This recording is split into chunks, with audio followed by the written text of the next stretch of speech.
L'invité de 15 aujourd'hui, c'est Clément Beaune, ancien ministre délégué aux Affaires européennes et porte-parole de la campagne de la majorité présidentielle pour les élections européennes. Bonsoir. Bonsoir. Notre émission et notre radio s'adressent aux jeunes. Votre tête de liste, Valérie Ayé, a préféré vous envoyer vous. Est-ce que la jeunesse ne compte pas pour elle? C'était pas une priorité pour elle de s'adresser à nos jeunes?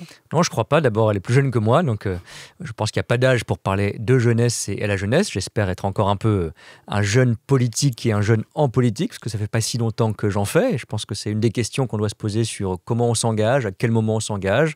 Et voilà, je m'engage dans cette liste, dans cette campagne plutôt, parce que je ne suis pas candidat directement, mais en soutien de cette liste, pour beaucoup de projets européens, mais notamment parce que je crois que pour les jeunes d'aujourd'hui, ceux qui ont une vingtaine d'années, peut-être les plus jeunes encore, sur les questions d'écologie, sur les questions de paix, on a besoin d'une réponse européenne et que ce n'est pas gagné. C'est pas garanti, donc il faut qu'on s'engage pour eux, que eux puissent ensuite s'engager aussi pour l'Europe. Bon, malheureusement, elle était trop occupée pour nous. On a demandé à des jeunes quand même ce qu'ils pensent de votre parti et de votre tête de liste, Valérie Ayé. Elle est créditée de 7% d'intention de vote chez les moins de 35 ans. On les écoute.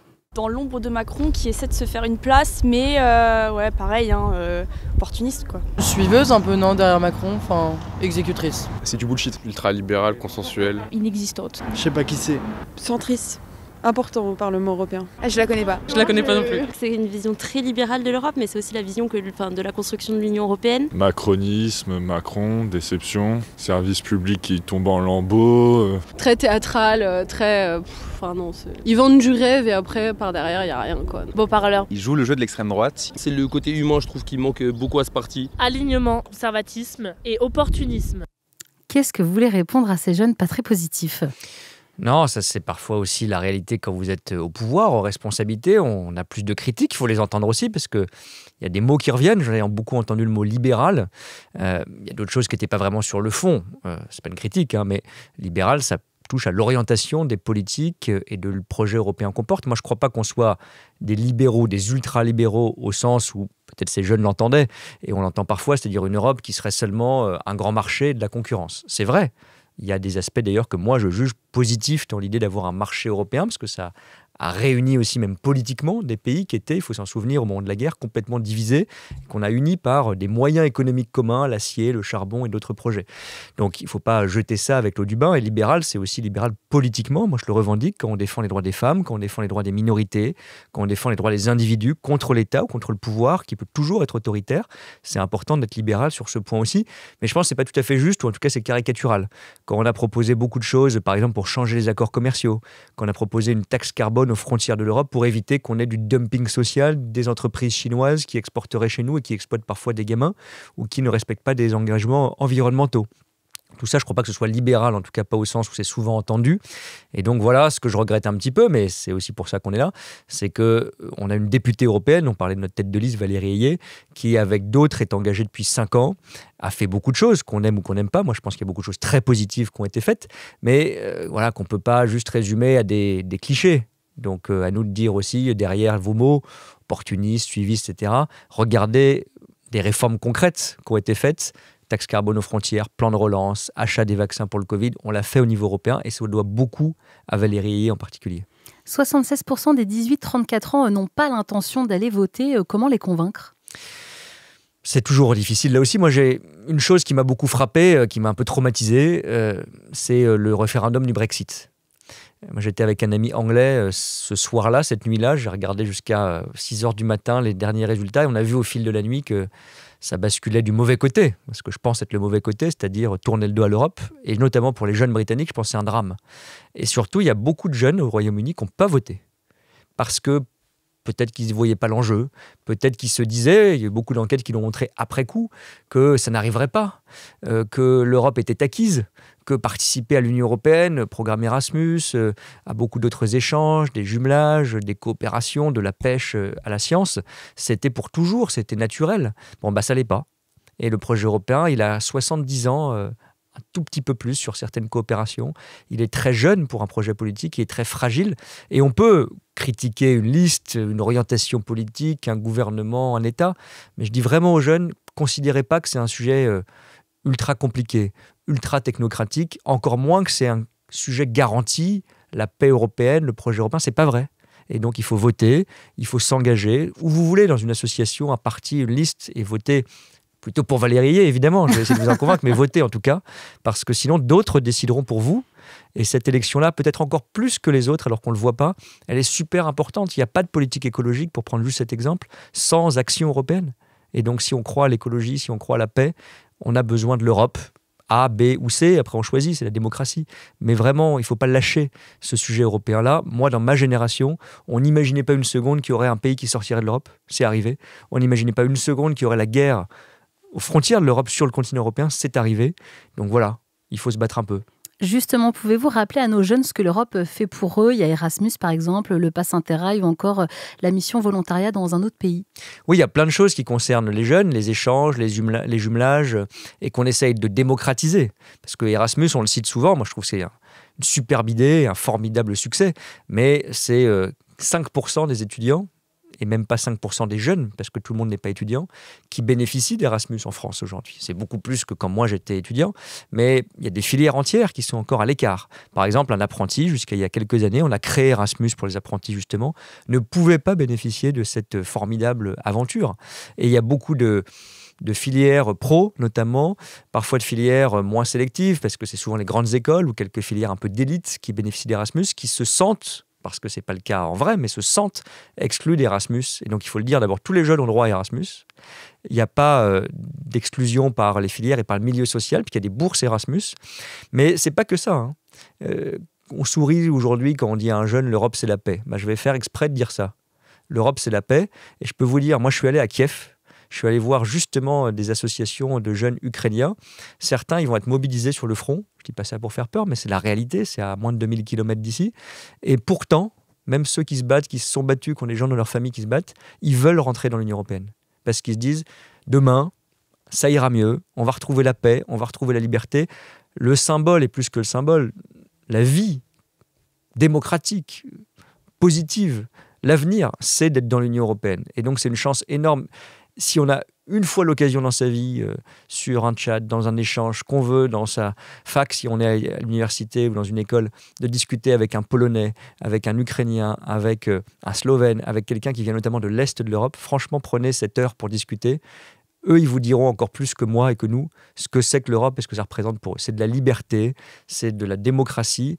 Et il y a très peu d'endroits dans le monde où il y a parfois des atteintes aux droits LGBT, des femmes et d'autres. Mais on se bat toujours pour les rétablir et les défendre. Et la Pologne a montré, encore une fois, par l'Europe, par la croyance dans les valeurs européennes, qui pouvait inverser la tendance nationaliste et anti-avortement, anti-droit des femmes, anti-gay, etc. Donc voilà, il ne faut vraiment pas lâcher ces grands principes sur l'Europe. C'est ça que je leur dis aussi. Que propose précisément Valérie Ayé pour les jeunes? Est-ce qu'il y a quelques mesures phares? Oui, alors vous l'avez évoqué au passage, il y a ce Pass-Rail. J'ai été ministre des Transports et ministre de l'Europe, donc c'est un peu mes deux passions réunies, si je puis dire. Mais au-delà de cette passion personnelle, j'y crois beaucoup, parce que l'Europe, c'est de l'échange. Et trop souvent encore, ce sont des jeunes de milieux favorisés qui ont la chance de voyager, qui ont la chance de connaître une autre langue, une autre culture, un autre pays, alors qu'à 200, 300, 400 km de chez soi, on a un autre pays européen, une autre culture, une autre langue à proximité, à portée de main, à portée de train. Et là, vous voulez un Pass-Rail qui aille plus loin, qui soit plus ouvert, complètement gratuit? Qui soit illimité, qui soit pas cher, il faut qu'on discute avec les autres pays européens, mais un peu comme font les Allemands. On va le mettre en place cet été en France. Moi, je me suis battu pour ça. 1er juillet, ça commence pour les jeunes de moins de 27 ans. Et l'idée, ça serait d'avoir un Pass-Rail, on verra le prix, mais autour des 49 € qu'on évoque en Allemagne et qu'on va mettre en place en France, pour que, au moins l'été, les jeunes, même toute l'année en fait, on puisse circuler dans un autre pays européen. C'est un moyen de transport écologique, ça couvrirait les trains de nuit et ça permettrait d'avoir dans tous les milieux, dans tous les territoires, cet accès à l'autre, à l'étranger, au bon sens du terme, la rencontre, l'échange, la culture.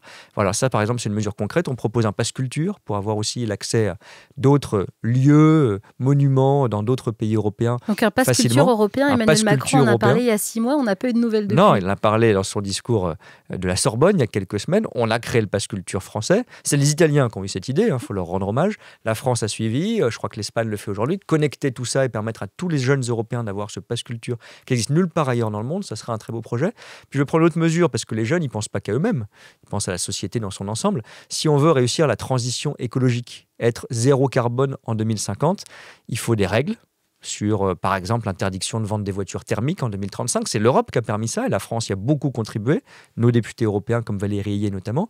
Mais on veut aller plus loin, il faut de l'argent. Il faut investir. Et donc, moi, j'y suis très attaché. On propose dans le programme, c'est peut-être la mesure principale, un plan d'investissement de 1 000 milliards d'euros. Alors, c'est abstrait, c'est beaucoup d'argent, mais c'est pour dire qu'il faut beaucoup de moyens, que c'est à l'échelle européenne qu'on peut le faire pour avoir demain plus de trains de nuit, pour avoir plus de fret ferroviaire, pour avoir des véhicules électriques qui soient produits en Europe, qui soient bons pour l'emploi et le climat en même temps, parce que la transformation écologique, elle passera par cet investissement, par des bonnes idées, par des changements de comportement, mais aussi par l'investissement. Et il n'y a que l'Europe qui nous permet ça. Les sondages placent votre candidate autour de 16%. Elle perd un peu plus de terrain à chaque étude. Pourquoi sa campagne n'imprime pas ? Écoutez, d'abord, c'est pas fini. Et on a vu, y compris en 2019, on parlait d'écologie, le parti de Yannick Jadot, à l'époque, le Parti vert, faire un bon score la dernière semaine, alors qu'ils étaient, je crois, 3 fois en dessous du score final quelques jours avant. Bon, donc ça peut bouger. Et puis, c'est à nous de convaincre. C'est pour ça qu'on parle du fond. Moi, je ne commande pas les sondages, j'essaie de convaincre de les changer. Donc voilà. Après, pourquoi c'est difficile ? Parce que parler d'Europe, être pro-européen, c'est jamais facile. Il y a toujours une bonne raison de ne pas parler d'Europe. Il y a de l'actualité, il y a des drames. On l'a vu encore malheureusement la semaine dernière avec l'attaque d'un fourgon d'agents de l'administration pénitentiaire. Une actualité réelle qui fait que parler d'Europe, c'est toujours un petit peu au second plan. Et donc, comme on fait là, il faut se battre pour remettre ces sujets dans le débat. Je crois très sincèrement que si vous regardez ce qu'a fait notre liste, nos députés, Valérie Ayé, ces 5 dernières années, sur l'écologie, par exemple, je prends une mesure dont on parle moins, la déforestation, un drame écologique mondial. On a interdit aujourd'hui, ça sera effectif l'an prochain, on a voté la loi, tous les produits issus de la déforestation qui ne peuvent plus être exportés vers l'Europe, qui ne peuvent plus arriver en Europe. Ça, c'est nous qui l'avons défendu. C'est Valérie Ayé, c'est Pascal Canfin, c'est des députés européens très engagés qui se sont battus pour l'avoir. Après, on a trouvé des alliés, d'autres partis politiques, c'est ça aussi l'Europe, d'autres pays. Mais on a trouvé cette mesure, on a fait voter cette mesure. Donc voilà, il faut dire aussi ce qu'on a fait. Parfois, on ne l'a peut-être pas assez montré, revendiqué sur l'écologie, sur les droits. On propose d'inscrire l'IVG, l'interruption volontaire de grossesse, le droit à l'avortement, Est-ce que dans vous les pensez droits que ça, c'est européens. vraiment possible quand on Mais voit les difficultés à Malte, en Pologne, peut-être un Mais peu moins justement, c'est maintenant ? des combats qui mettent parfois des années, c'est vrai, mais la peine de mort, dans notre pays, c'était encore en vigueur il y a 40 ans. On l'a aboli parce que des gens courageux à qui on disait que c'était impossible d'avoir une majorité parlementaire, comme M. Badinter, qui est décédé il n'y a pas longtemps, qui l'ont porté, qui l'ont réussi. Au départ, ils étaient tout seuls, ils étaient même hués quand ils défendaient ça dans la rue ou sur un plateau de télévision. Ils ont réussi. Eh bien, le combat pour les droits, comme le droit à l'avortement, c'est un combat d'une génération. Pourquoi ces libertés garanties en France ? Pourquoi avoir fait cette petite entourloupe sémantique ? Les plus engagés vous diront, il n'y a pas marqué droit, il y a marqué liberté et Il y a eu ce garantie débat. en France. Bon, il faut être clair, il ne faut pas tourner autour du pot, c'est un droit qui est garanti. Bon, moi, pourquoi ça ne s'appelle pas droit, du coup ? Ça pourrait s'appeler droit. Il y a eu ce débat parce que on dit qu'au niveau de la Constitution, c'est une liberté qu'on garantit et qu'ensuite, c'est la loi qui définit les modalités qu'en fait un objet concret, c'est-à-dire un droit. Bon, c'est un débat un peu philosophique, mais ce qui compte, et après, il faut des modalités concrètes. Il faut des centres pour l'avortement, il faut des financements, il faut la durée légale qui soit garantie. Ça, c'est dans la loi elle-même. Donc, c'est pas la Constitution qui résout tout. Mais c'est pas qu'un symbole, parce que désormais, ça sera garanti par une forte majorité de différents partis politiques de notre Constitution. Et donc, pour revenir en arrière, ce serait très compliqué. C'est ça le but. Et le mettre dans la Charte des droits fondamentaux de l'Europe, ça serait une garantie pour toutes les Européennes qui n'en bénéficient pas dans certains pays, comme Malte, vous avez raison, aujourd'hui, et parfois pour des pays où ça pourrait reculer. Moi, j'étais allé en Pologne un 8 mars pour la journée des droits des femmes, avec des associations qui défendaient l'IVG, parce que l'ancien gouvernement polonais, il avait supprimé de fait le droit à l'avortement dans 99% des cas, et le nouveau gouvernement polonais, il va regarantir ce droit. Donc quand on le met au plus haut niveau des règles, c'est une protection. Pourquoi avoir accepté un débat entre le Premier ministre Gabriel Attal et la tête de liste RN Jordan Bardella ? Vous ne faites pas confiance à votre tête de liste qui est députée européenne depuis 2019 ou c'est tout simplement du sexisme ? Ah non, elle l'a fait d'abord ce débat, en premier. Et il y a eu ce débat en duel de Valérie Ayé contre Jordan Bardella. D'ailleurs, on a vu, Valérie Ayé l'a bien démontré, que contrairement aux commentaires, effectivement, parfois un peu machistes qu'on avait, on disait « elle n'y arrivera pas, il est plus fort qu'elle », où il y avait ce petit fond. Elle a été très compétente, très déterminée, très... Pourquoi ce deuxième débat alors ? Et pardon, il y aura aussi, il y en a eu encore ces jours-ci, des débats avec toutes les têtes de liste, donc Valérie Ayé pour nous. Et il y a un débat qui avait été souhaité, on ne voulait pas donner l'impression d'esquiver, un débat politique important entre le chef de la majorité parlementaire, le Premier ministre de notre côté. Et puis Jordan Bardella, parce que je pense que tout ce qui permet de montrer que l'extrême droite, c'est du pipeau, c'est du flanc, c'est une absence totale de boulot, c'est des incohérences énormes. Ils ont été pour la sortie de l'euro, maintenant ils disent qu'ils sont pour. Ils n'ont pas voté tous les soutiens justement aux droits des femmes au Parlement européen. Maintenant, ils expliquent qu'ils sont les défenseurs des droits des femmes. Toutes ces incohérences, dès qu'il y a une occasion de montrer qu'elles sont là, qu'elles sont dangereuses, eh ben, il faut les combattre et il faut utiliser ces moments de débat. Le fait qu'on en parle, voilà, ça dit quelque chose, ça suscite de l'intérêt. Donc, utilisons cette occasion, mais en plus, ce n'est pas à la place de notre tête de liste. Justement, Valérie Ayé se positionne comme celle qui peut faire barrage à l'extrême droite. On le rappelle, Jordan Bardella est autour de 31%. Elle est talonnée par Raphaël Glucksmann. Est-ce que ce n'est pas le symbole que les Français sont fatigués de ce que la Macronie propose depuis 2017, une éternelle bataille avec le RN qui fait au final monter le parti d'extrême droite? Ne jouez pas la bataille avant. Et moi, je me suis engagé en politique, il n'y avait pas encore Renaissance ou En Marche. Mais là, c'est vous qui jouez la bataille en faisant de ce débat Attal-Bardella. Parce que la montée de l'extrême droite, elle est malheureusement, ce n'est pas un truc qu'on a construit ou inventé. Elle n'est pas qu'en France et elle est depuis longtemps dans notre paysage politique. Bon.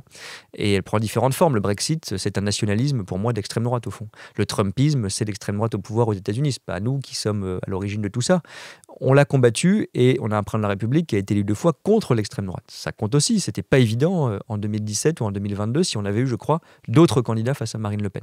Maintenant, est-ce que ce combat il est gagné? Est-ce qu'il est facile? Est-ce qu'on a réussi à faire reculer le RN? Non, il n'est pas gagné. Est-ce que vous ne jouez pas sur cette polarisation? Non, mais on nous dit à chaque fois, quand on n'en parle pas et qu'on les banalise, en n'en parlant pas, on nous dit c'est très dangereux de les banaliser, il ne faut pas les considérer comme un parti comme les autres. Et puis quand on les affronte, idée contre idée, projet contre projet, pour démonter leurs mensonges et leurs arnaques, on nous dit il ne faut pas le faire. Il faut faire les deux. Alors, moi je continue à dire que sur le plan politique, moral, ça n'est pas un parti comme les autres. Je dis et je répète qu'il ne faut pas mettre de signe égal entre l'extrême gauche et l'extrême droite représentée par Marion Maréchal, parce qu'il n'y a pas que Jordan Bardella, et la tête de liste du RN aussi. Et il faut combattre ce parti comme un parti qui n'est pas républicain, j'en suis convaincu. Mais une fois qu'on a dit ça, décrété ça, il faut aussi rentrer dans le détail, proposition par proposition, projet par projet, parce que sinon ils ont beau jeu de dire vous êtes dans un discours d'exclusion, mais nous, on est des gens sympathiques, on a des propositions à faire, on veut en parler, on veut convaincre les Français. Et le fait est que des millions de Français votent pour eux. Donc on ne peut pas ignorer cette réalité comme si le Rassemblement national n'était pas là et ignorer des électeurs, même des jeunes, qui votent aujourd'hui pour Jordan Bardella. Et je ne vais pas les stigmatiser en disant vous êtes idiots, il ne faut pas faire ça. Il faut leur dire pourquoi il ne faut pas faire ça. Et donc il faut aussi rentrer dans ces moments de débat. Cet équilibre entre ne pas banaliser et affronter réellement, il est dur à trouver, mais je pense qu'il faut faire les deux. Valérie Ayé a connu un bad buzz. Elle dit avoir été victime d'un piège après avoir posé sur une photo avec 3 militants néo-nazis. Est-ce que c'est un épisode qui a fait du mal à sa campagne? Je ne crois pas, ce n'est pas à moi de dire quel est l'impact, mais la réalité, c'est ça qu'il faut pas commenter le commentaire. La réalité, c'est qu'elle s'est fait piéger. Un dimanche après-midi, elle se promenait toute seule parce qu'elle voulait avoir un petit moment de tranquillité à côté de chez elle. J'étais pas là, mais m'a raconté. Ça s'est fait en 2 minutes, 3-4 types manifestement néo-nazis, mais elle ne l'a pas vu tout de suite parce que je ne sais pas comment ils se sont placés sur la photo, ils l'ont piégé. Bon, et après, ils ont dit d'ailleurs, on va tracter pour Marion Maréchal. Vous voyez, ça veut tout dire. Bon, il ne faut pas non plus qu'on tombe, journalistes et politiques, dans le commentaire de la petite chose, de la petite anecdote. Non, mais c'est les gens qui peuvent voir la photo passer bien sans sûr, avoir le sous-titre. Moi aussi, quand j'ai vu la photo au départ, j'ai été choqué. Bon, j'ai demandé ce qui s'était passé, elle m'a raconté cette histoire. C'est donc un piège. Ce que ça montre, c'est les méthodes de l'extrême droite, qui n'ont pas changé et qui veulent faire un coup. Voilà, c'est un coup douteux, machiste d'ailleurs, là aussi, parce qu'on voit ces 4 types qu'entoure la jeune candidate de En Marche et qui essaient de donner une image à leurs propres clients, militants, sur le thème « Ah, on a bien rigolé, on a bien piégé la personne en question ». Bon, c'est lamentable. En 2019, 23% des 18-24 ans ont voté majoritairement pour Europe Écologie Les Verts, 17% pour LREM. L'écologie compte donc pour eux, mais Greenpeace estime pourtant que ce deuxième quinquennat d'Emmanuel Macron est le quinquennat, je cite, de la trahison écologique. Et au niveau européen, le glyphosate a été autorisé pour 10 ans de plus dans l'UE. Est-ce que c'est pas le genre d'action qui peut dégoûter les jeunes de la politique? Non, mais là aussi, il faut regarder les choses plus en détail. Moi, j'entends une très grande attente écologique qui est encore plus forte pour la génération après moi. J'ai aussi des neveux, des nièces qui me disent vous ne faites pas assez vite. Bon, regardons les choses. D'abord, je ne pense pas qu'on puisse être, quel que soit son parti, écologiste sans être pro-européen. Bon. Déjà, quand même, c'est important parce que les extrêmes, notamment l'extrême droite, ils ne jouent pas le jeu de proposer des choses et de construire des choses au niveau européen, ou alors ils sont climato-sceptiques complètement. Bon. Tout ce qu'on a fait dans le Green Deal, le fameux Green Deal, moi je le revendique. le pacte vert pour le dire en bon français. C'est tout un ensemble de réformes européennes qui sont majeures. Alors on peut discuter sur telle ou telle norme, mais le Green Deal, c'est pas des choses qui viennent embêter les agriculteurs, comme on l'a entendu parfois. C'est quoi? C'est la taxe carbone aux frontières, c'est l'interdiction des produits chimiques dans les jouets pour les enfants, c'est l'interdiction des produits issus de la déforestation. Mais le glyphosate, c'est un échec. Le glyphosate, c'est une déception aujourd'hui européenne, parce qu'on a défendu. J'étais à l'époque conseiller d'Emmanuel Macron, me suis battu, on a été lâché par les Allemands à l'époque pour que ça soit 3 ans. Mais là aussi, on peut avoir un débat sur la réautorisation de 10 ans. Ce n'est pas nous qui l'avons proposé, elle est passée par la Commission européenne. Mais peu importe, il faudra en sortir. Mais là où il faut être cohérent aussi, c'est qu'on a besoin de plus d'Europe sur tous ces sujets. Si vous dites aux agriculteurs français, vous n'avez plus le droit, vous, mais le voisin belge, c'est pareil, c'est le même marché, c'est la même Europe. Bon, il a le droit de l'utiliser et il continue à le faire. Bon, en fait, on a eu une interdiction qui ne sert pas puisqu'on réimporte des produits qui sont traités avec des produits qu'on a nous-mêmes interdits. On a eu un cas très concret sur les betteraves. On a interdit les néonicotinoïdes. Le voisin, notamment la Belgique, ne stigmatise pas, mais c'est un fait. Ils n'ont pas interdit. Et donc, on se retrouvait à tuer notre filière sans progresser sur le plan écologique. Donc, c'est d'ailleurs la réponse, c'est pas de dire on fait rien. La réponse, c'est de dire on fait parfois plus de normes à l'échelle européenne pour que ces normes soient communes. Mais je veux pas... Et ce n'est pas que Emmanuel Macron, la majorité, là j'élargis.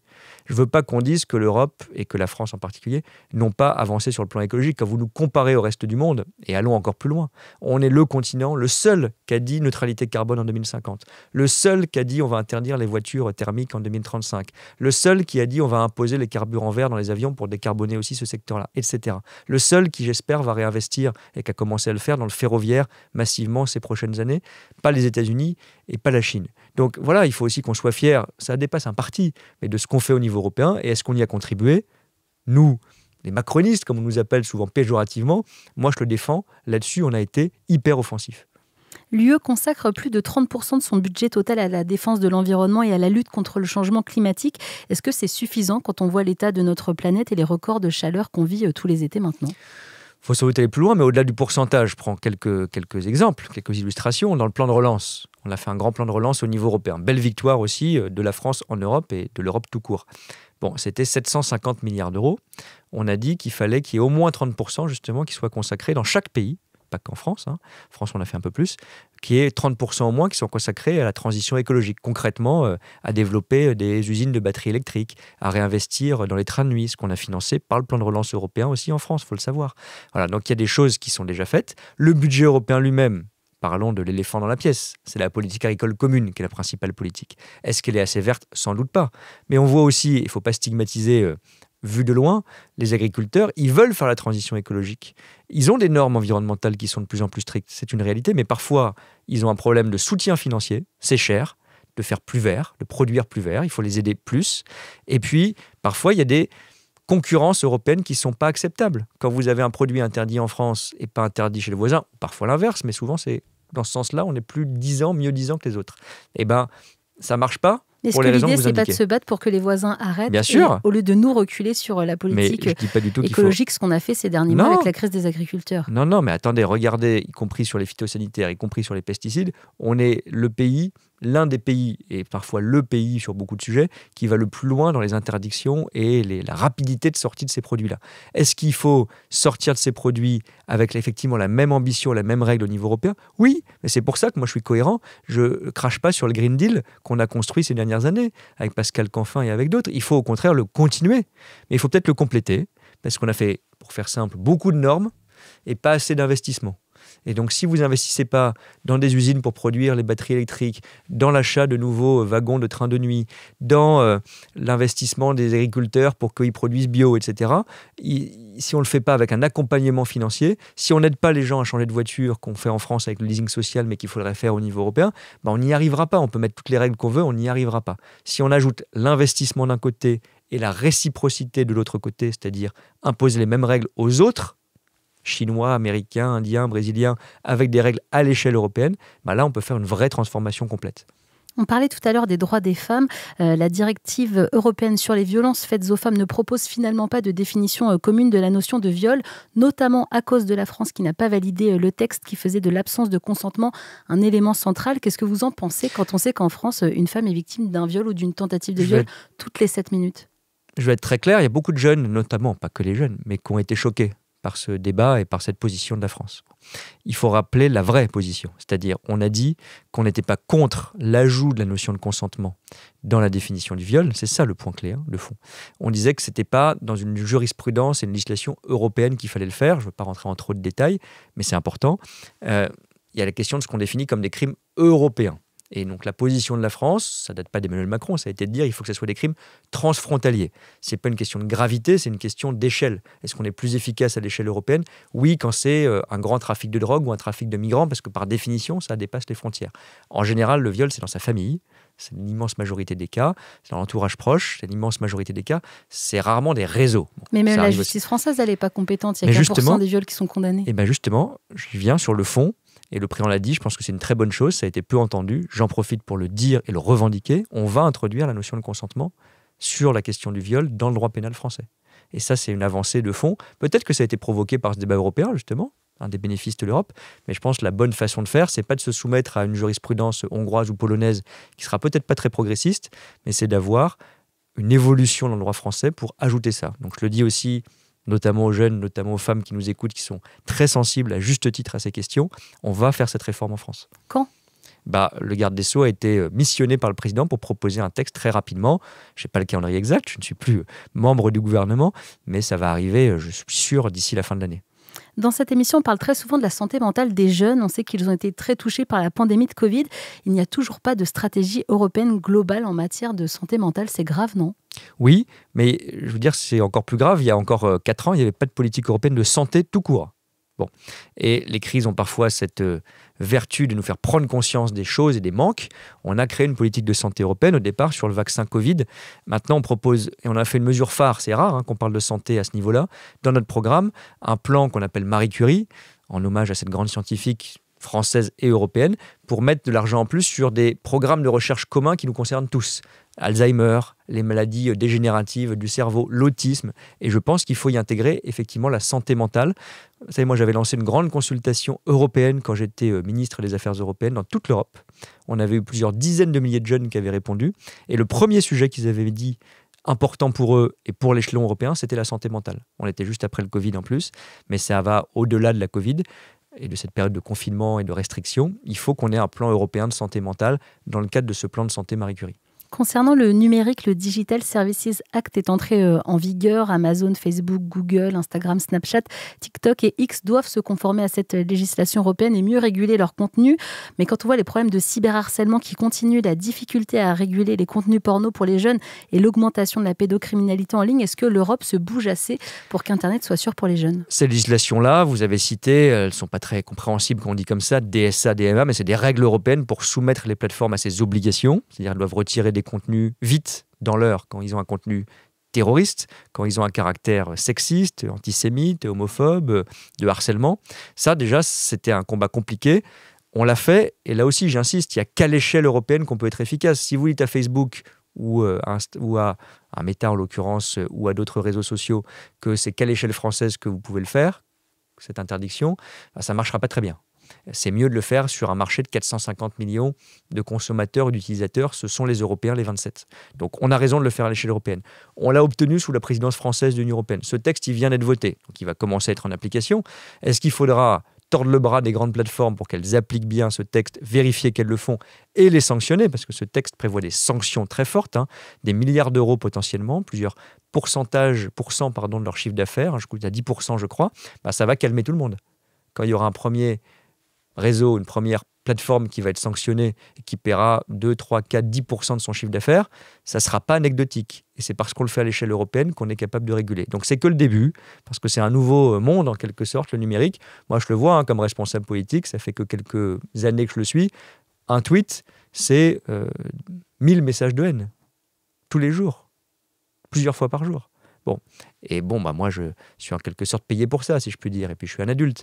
Mais quand vous avez 15 ans, j'ai vécu ça, que vous faites votre coming out ou que vous avez tel ou tel problème, mal-être, tout simplement, ou que vous avez une religion donnée, une couleur de peau donnée, et que vous êtes harcelé via les réseaux, via l'anonymat, c'est un drame social. C'est par l'échelle européenne qu'on peut réguler. Et on veut aller plus loin et mettre, par exemple, la majorité numérique à 15 ans pour que l'accès au réseau ne soit pas le même quand vous soyez un très jeune, encore quasiment un enfant, et quand vous avez passé l'âge de 15 ans, puis la majorité réelle. Vous êtes le rapporteur d'une proposition de loi sur la sûreté dans les transports qui permettrait de la vidéosurveillance algorithmique. Est-ce que vous assumez de vouloir tous nous surveiller ? Non. Pas du tout. J'assume pas parce que c'est pas ça qu'on fait. Cette loi, elle permet plusieurs choses et le cœur du texte, pour faire court, c'est de permettre aux hommes et aux femmes qui sont en bleu, si je puis dire, dans les transports, c'est-à-dire pas seulement les policiers, les gendarmes, mais les forces de sûreté, on les croise souvent, de la RATP, de la SNCF, qui nous protègent contre des attentats, contre des agressions sexuelles aussi, qui sont malheureusement en augmentation. On va leur donner des pouvoirs supplémentaires pour qu'ils interviennent plus et plus vite. C'est ça la clé. Et il y a 2 articles qui concernent les moyens vidéo. C'est de la protection sur le réseau parisien de la RATP, pour ceux qui nous écoutent et qui sont en région parisienne. Il y a 35 000 caméras. Est-ce que ce n'est pas du contrôle aussi ? Mais attendez, je vous dis, il faut trouver un équilibre. C'est très contrôlé dans le sens où c'est stocké pendant quelques heures seulement, sous le contrôle du juge, etc. Mais je vous le dis à l'inverse, quand il y a un viol dans le métro, c'est bien qu'on retrouve la personne ou pas ? Je pense que c'est bien. Bien sûr, c'est bien, mais quand il y a plein de contrôles au faciès, est-ce que ça ne va pas être Alors attendez, encore c'est différent. une C'est pas la augmentation caméra en de ce elle-même qui phénomène ? fait un contrôle discriminatoire au faciès. C'est dans les pratiques qu'il faut encadrer et sanctionner très durement, peut-être plus durement, quand il y a des manquements à ces obligations déontologiques. Mais il ne faut pas dire, parce que ça existe, que parfois il y a des mauvais comportements. Et ça fait des années que le récépissé demandé n'arrive pas, alors, donc il y a quand même un vrai souci. Mélangeons pas tout. J'y viens, c'est pas parce qu'on dit qu'il y a des problèmes parfois dans les contrôles, dans certains cas heureusement minoritaires, qu'on va arrêter de contrôler. On va sanctionner ceux qui dérapent et qui ont des mauvais comportements. Et je vous prends un exemple, le récépissé, c'est un des débats qu'on a dans cette loi, on verra où on aboutit. Et cette loi, elle n'est pas massivement, si je peux dire, sur la vidéo, ça existe déjà. Elle donne quelques possibilités supplémentaires, mais j'insiste aussi, sans biométrie et sans reconnaissance faciale. Totalement interdit, et ça restera interdit, contrairement à ce que j'ai lu dans certains articles sur cette proposition de loi. Il y a 0 biométrie, 0 reconnaissance faciale autorisée. Dans aucun cas, dans la loi française, ça restera comme ça. Mais il faut effectivement lutter contre la discrimination. Moi, j'avais fait inscrire comme ministre des Transports l'obligation de former à la fois à la lutte contre les violences sexuelles et sexistes, qui sont un peu un angle mort aujourd'hui de l'action de nos forces de sécurité, et à ce qu'il y ait un module de formation contre les discriminations, parce que ça existe, évidemment, mais ce n'est pas pour ça qu'il faut supprimer les contrôles. Je prends juste un dernier exemple. Il y a quelques années, beaucoup d'associations de protection des libertés, de lutte contre les discriminations disaient à juste titre, il faut des caméras piétons, par exemple pour les forces de l'ordre, ou pour ceux de la RATP ou de la SNCF qui nous contrôlent. Parfois, ces agents-là n'en voulaient pas parce qu'ils disaient c'est nous qui allons être surveillés et contrôlés et soupçonnés. Et maintenant, tout le monde dit que c'est formidable parce que ça permet de voir la vérité. Quand il y a un cas de discrimination, il est sanctionné. Mais quand il y a aussi un agent, parce que ça arrive souvent en sens inverse, qui se fait agresser ou molester, on le sait aussi, c'est objectif et c'est contrôlé. Avec ce qu'il se passe en Ukraine et le retour du conflit israélo-palestinien, est-ce qu'il faudrait mettre en place un service militaire obligatoire en Europe ? Non, je ne crois pas. Je pense qu'il faut prendre cette réalité politique, géopolitique au sérieux, avec gravité. C'est l'Ukraine, c'est la crise au Proche-Orient. Ça veut dire qu'il faut qu'on ait des moyens de se défendre, qu'on augmente nos dépenses militaires, qu'il faut qu'on développe nos industries de défense européennes pour être aussi indépendants des Américains. On l'est un peu en France, très peu en Europe. Donc c'est une des propositions du programme. Industrie de défense européenne qu'on financerait mieux.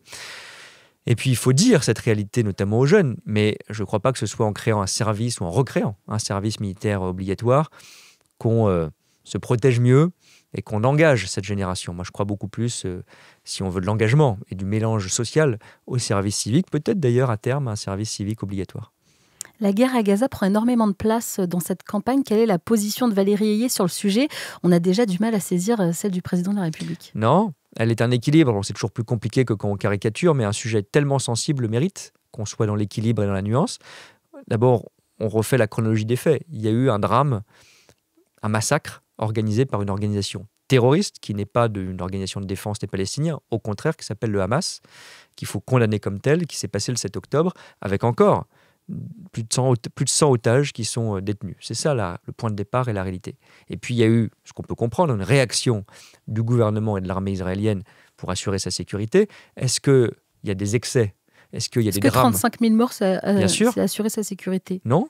Eh bien, on le dit très clairement depuis le départ, qu'il y a des règles du droit international, qu'elles doivent être respectées et qu'il doit y avoir, en plus, parce que c'est ça, il faut être concret, qui dépend de nous, un soutien humanitaire et un accès humanitaire aux populations civiles de Gaza. C'est la France qui a lancé en premier l'approvisionnement humanitaire pour les populations civiles à Gaza et qui se bat à chaque fois qu'il y a un blocage de l'armée israélienne et du gouvernement israélien pour continuer cet approvisionnement humanitaire. C'est difficile. Bon. Mais est-ce que la Macronie ne fait pas un pas en avant, un pas en arrière ? Parce qu'elle soutient la CPI, mais elle ne reconnaît pas l'État de Palestine. On ne comprend rien, en fait, au bout d'un moment. Non, mais attendez, là, on est dans une situation de guerre.